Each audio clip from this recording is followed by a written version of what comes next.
పత్తి పంటను పొగాకు లద్దె పురుగు దెబ్బతీస్తోంది. ఇటీవల కురిసిన వర్షాలకు ముఖ్యంగా తెలంగాణ జిల్లాలో రోజురోజుకు పత్తి పంటపై లద్దె పురుగు ఉధృతి పెరిగిపోతోంది.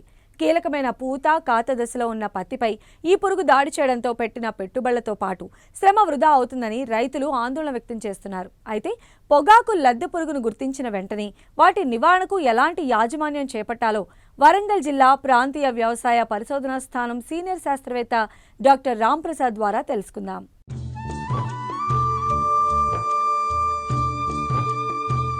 తెల్ల బంగారంగా పిలువబడే పత్తి మన దేశంలో అన్ని రాష్ట్రాల్లో పండిస్తారు. ప్రముఖ వాణిజ్య పంట కావడంతో ఇటు తెలుగు రాష్ట్రాల్లో అధిక విస్తీర్ణంలో రైతులు సాగు చేస్తున్నారు. అయితే మారుతున్న వాతావరణ పరిస్థితుల కారణంగా ఈ పంట అనేక సమస్యల వలయంలో చిక్కుకుంటోంది. పత్తిలో బీటీ హైబ్రిడ్ రకాలు వచ్చాక కాయతొలిచే పురుగుల బెడద తగ్గింది. ముఖ్యంగా శనగపచ్చ పురుగు, గులాబీ రంగు పురుగు, తలనత్త పురుగు, పొగాకు లద్దె పురుగుల నుండి పత్తి పంటను కాపాడుకోగలిగాం. ఈ ఏడాది సీజన్ ప్రారంభం నుంచి మంచి వర్షాలు కురవడం తెలంగాణలో పత్తి పంట సాగు విస్తీర్ణం గణనీయంగా పెరిగింది. పంట వేసి 4 నెలలు కావస్తుండడంతో ప్రస్తుతం పూత, కాత, కాయ పగిలే దశల్లో ఉంది. కీలకమైన ఈ దశల్లో లద్దె పురుగు ఆశించడం రైతులకు ఆందోళన కలిగిస్తోంది. వీటి నివారణకు చేపట్టాల్సిన సమగ్ర సస్యరక్షణ చర్యల గురించి తెలియజేస్తున్నారు వరంగల్ జిల్లా ప్రాంతీయ వ్యవసాయ పరిశోధనా స్థానం సీనియర్ శాస్త్రవేత్త డాక్టర్ రాంప్రసాద్. ఈ సంవత్సరము పత్తిని సుమారుగా 22 లక్షల హెక్టార్ల విస్తీర్ణంలో విత్తుకోవడం జరిగింది. అయితే ప్రస్తుతం ప్రతి దశ చూసుకున్నట్టయితే మనకి పూత మరియు కాత దశల్లో ఉన్నదని చెప్పవచ్చును. అయితే మరి గత కొద్ది రోజులుగా కురుస్తున్న అధిక వర్షాల వల్ల పత్తిలో చాలా చోట్ల ఇబ్బందులు అనేది గమనిస్తున్నాము. ముఖ్యంగా కలుపు సమస్య, అంటే కలుపు విపరీతంగా పెరగడము, ఎందుకంటే అంతరకృషి సకాలంలో చేయలేకపోవడం వల్ల కలుపు సమస్య విపరీతంగా పెరిగింది. దాంతోపాటు ఒకవైపు పురుగులు తెగుళ్ళ సమస్య కూడా చాలా ఎక్కువ మొత్తంలో కనబడుతున్నది. ఓవరాల్గా చూసుకున్నట్టయితే మరి ఈ సంవత్సరము పత్తి ప్రస్తుతమైతే దశ అంటే పంట పెరుగుదల అంత బాగా లేదనే చెప్పవచ్చును. ఇక కలుపు సమస్య వల్ల అలాగే ఇతర మొక్కల నుండి కూడా మనకి పొగాకు లద్దె పురుగు అనేది కూడా బాగా కనబడుతున్నది.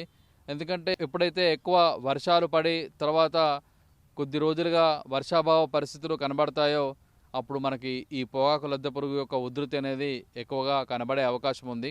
అయితే ప్రస్తుతము మనకు పత్తిలో పొగాకు లద్దె పురుగు అనేది ప్రతి పంటలో కాకుండా మనకి పత్తి పక్కన ఉన్న ఇతర పంటల నుండి కానీ అలాగే వేరే కలుపు మొక్కల నుండి కానీ మనకు వ్యాపించి పత్తిని ఆశించి ఇప్పుడు పత్తిని నష్టపరుస్తున్నది.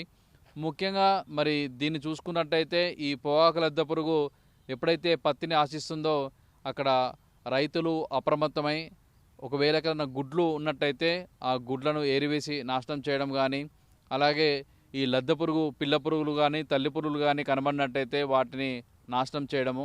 తర్వాత ఈ లద్దె పురుగులు ఆకుల అడుగు భాగాన చేరి మనకి గోకి తినడం వల్ల ఈ ఆకులు పత్రహరితాన్ని పూర్తిగా తినేయడం వల్ల ఆకులన్నీ కూడా మనకు ఈ నెల మాత్రమే ఒకటే మిగిలి జలడాకులుగా మారే అవకాశం ఉంది. మనము ఈ జలడాకులను కూడా మనము ఏరి నాశనం చేయాలి. సో దీని ద్వారా మనకు పత్తిలో ఈ పొగాకు లద్దె పురుగును చాలా వరకు నివారించుకోవచ్చు. మనము ఈ వేప కషాయం కానీ వేప నూనె అయితే 5 మిల్లీలీటర్లు లీటర్ నీటికి మనము కలిపి పిచికారి చేసుకున్నట్టయితే ఈ తొలి దశలో గుడ్లను కూడా అలాగే చిన్న చిన్న లార్వాలను కూడా చంపే అవకాశం ఉంది. తర్వాత అవసరాన్ని బట్టి ఒకవేళ పురుగు ఉధృతి బాగా ఉన్నట్టయితే మనము లీటర్ నీటికి థయోడికార్బ్ అనే మందును 1.5 గ్రాములు లేదా క్లోరోపైరిపాస్ అనే మందును 2.5 ml లీటర్ నీటికి, లేదా క్వినాల్ఫాస్ అనే మందును 2 మిల్లీలీటర్లు లీటర్ నీటికి, లేదా ఇమామెక్టిన్ బెంజోయేట్ అనే మందును 0.5 గ్రామ్స్ లీటర్ నీటికి, లేదా నొవల్యురాన్ అనే మందును 1 మిల్లీలీటరు లీటర్ నీటికి, అలాగే లేకపోతే మనకి ఈ డయాఫెన్థైరాన్ అనే మందును పోలో అని మార్కెట్లో దొరుకుతుంది, అదైతే 1.25 గ్రాములు లీటర్ నీటికి. ఈ మందుల్లో ఏవేని మందులను మనము మార్చి ఈ పొగాకు లద్దె పురుగు కోసం పిచికారి చేసుకున్నట్టయితే చాలా వరకు పురుగు ఉధృతి అనేది చాలా వరకు తగ్గిపోతుంది. అయితే ఈ రసాయన మందులు మనం పిచికారి చేసినప్పుడు చిన్న దశలో ఉన్న లార్వాలు మాత్రమే చనిపోతాయి. కానీ 3వ దశ లార్వా ఉన్నట్టయితే వాటిని ఈ రసాయన మందులు చంపడం అనేది కష్టంగా ఉంటుంది. కాబట్టి సో దీనికి గాను మనం విషపు ఎరను తయారు చేసుకోవాలి. ఈ విషపు ఎరను తయారు చేసుకోవడానికి గాను 10 కేజీల తౌడు, 2 కేజీల బెల్లము, 1 లీటర్ మోనోక్రోటోఫాస్ కానీ, లేకపోతే 750 ml క్లోరోపైరిపాస్ కానీ, లేకపోతే 300 గ్రాముల థయోడి కార్బును మనము కలుపుకొని తయారు చేసుకోవాలి.